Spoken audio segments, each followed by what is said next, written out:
I'm sure that if you haven't seen it, you've at least heard of the comedy blockbuster Men in Black. The film became very popular and made a lot of money at the box office. After the release of this film, enthusiasts began to wonder with renewed vigor whether there really was a secret organization under the English name Men in Black. Before I start, I want to tell you about my new channel Visioner Interesting, in which I talk about interesting facts and events. I put the link to the channel in the video description, as well as in the top right corner. So, let's continue. Naturally, according to documents, this organization does not exist and cannot officially exist. Is it necessary to say that official governmental structures do everything to smooth over and deny all uncomfortable facts? Moreover, according to some employees of the Pentagon, there is a whole department which retouches the photos received from satellites before their official publication.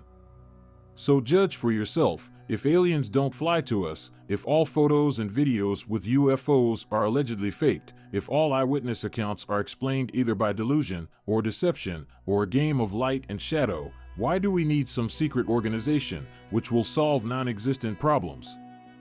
But it's not all that simple. In this video, I will try to collect all the most reliable testimonies of people who are difficult to catch lying, as well as all those strange and horrifying facts about the Men in Black that are available at the moment. For many years, the most authoritative expert on UFOs was astronaut Edgar Mitchell, who died in February 2016. He was a member of the Apollo 14 expedition and is believed to have been the sixth man to land on the moon. But back to our topic. When asked directly what Mitchell thought of the legend of Men in Black, the former astronaut replied that Men in Black is already the harsh truth of life. Mitchell said that he has spoken to many members of the military and intellectual elite who have confirmed, directly or indirectly, that aliens have already made contact with Earthlings and that this interplanetary communication has been going on for at least 60 years. Moreover, world governments are doing their best to conceal any information about it. Mitchell confirms that many strange incidents, starting with the famous Roswell disaster, have been linked again and again. And most interestingly, according to Mitchell, former U.S. President Harry Truman was so disturbed by the strange events that he created a special committee of high-ranking military officers whom he gave special powers. The committee was supposedly authorized to dispose of all information about aliens as it saw fit.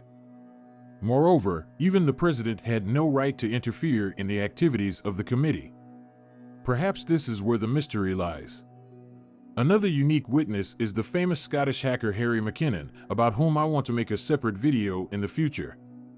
McKinnon has been famous for hacking into U.S. military computers since the late 1990s. In 2001, he had already hacked into NASA computers. Among other things, he wanted to find out what the military knew about UFOs. The hacker managed to get information about the existence of a project to conceal information.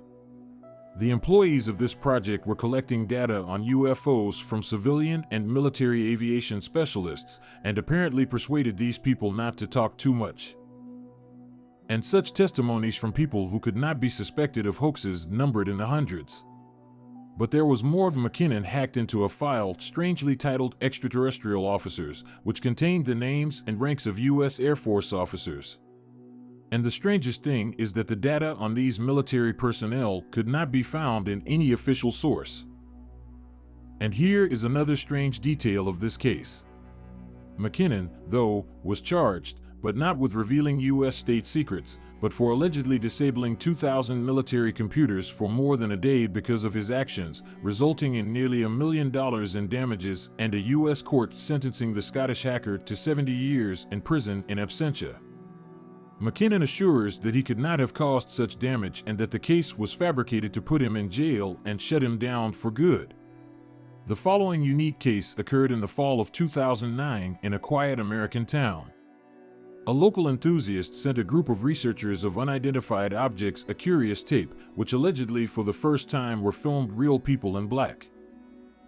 It all started when this enthusiast, who worked as a local hotel employee, and his friend witnessed a strange triangular-shaped unidentified object hovering in the sky.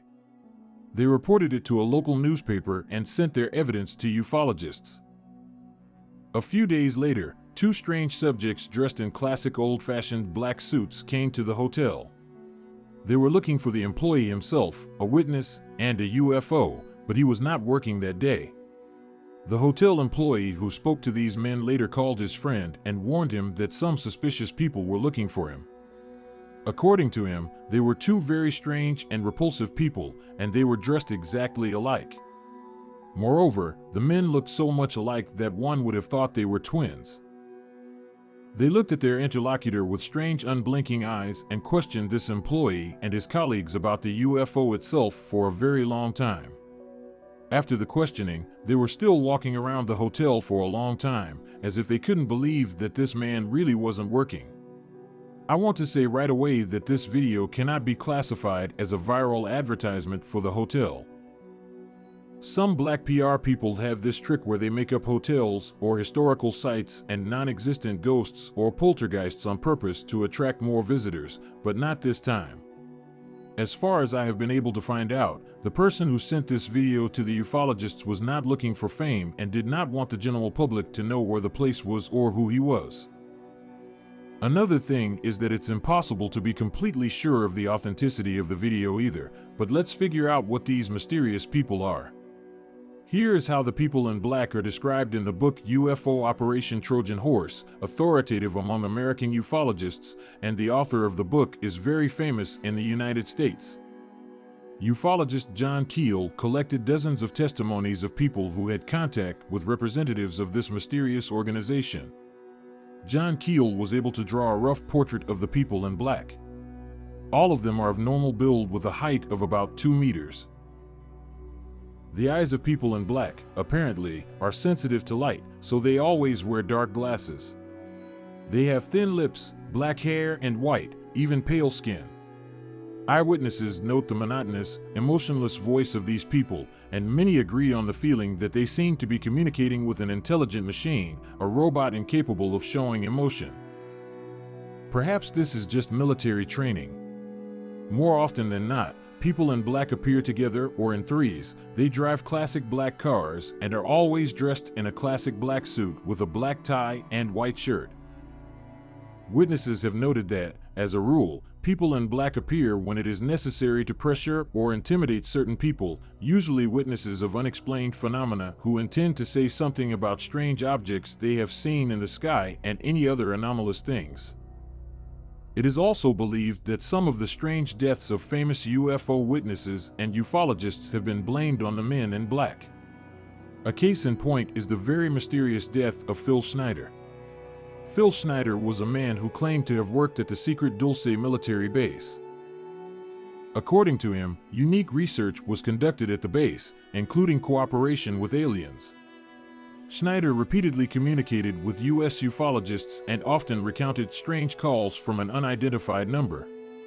Unknown people demanded that he keep quiet about everything he knows, but Phil Schneider did not keep quiet and decided to talk about everything he saw with his own eyes and held a famous lecture, which is now available on the internet. The record was almost immediately became a sensation. It was back in 1995, and 7 months after that lecture, police found Schneider dead in his home. He had been strangled with a medical catheter cord, and the case was never solved. Among all the testimonies collected in his book, John Kelly highlights the following, which he considers the most credible case of direct contact with men in black. In 1976, Herbert Hopkins, a doctor of psychology, was working in Miami as a consultant on possible UFO contacts. One September evening, when the doctor's family was out of the house and the scientist was alone, the phone rang and a male voice introduced himself as the vice president of a New Jersey ufological organization, which, as it later turned out, was fictitious. He asked the doctor for permission to come see him that evening. The man claimed to have survived an alien abduction and asked the doctor for advice and help. Hopkins agreed, but a few seconds later he saw a stranger on the doorstep of his house. Then he thought he looked like an undertaker. His face was dead pale and his lips looked like lipstick. The visitor had no hair on his head, not even eyebrows or eyelashes. He was dressed in a black suit, a white shirt, and a black tie. Obviously, the doctor was confused throughout the meeting. They talked about general topics related to ufology, as if the man was trying to figure out how Hopkins knew about certain things, but nothing else strange happened. The moment the strange man began to say goodbye, Hopkins noticed that he seemed very tired. The man in black said some strange words, walked out, and disappeared. According to John Kelly, Dr. Hopkins' detailed description of the appearance and behavior of the man in black was the most detailed of all the others. He analyzed many factors and came to the conclusion that the appearance of the man in black could not have been a hoax, but had actually occurred. But who this man was, where he came from, and where he went remains a mystery. However, there is still no fully reliable information that confirms the existence of a secret organization of people in black, but there are too many strange things about it. If you liked the video, don't forget to give it a thumbs up and write what you think about it. Don't forget to subscribe to the channel. Your support is very important to me.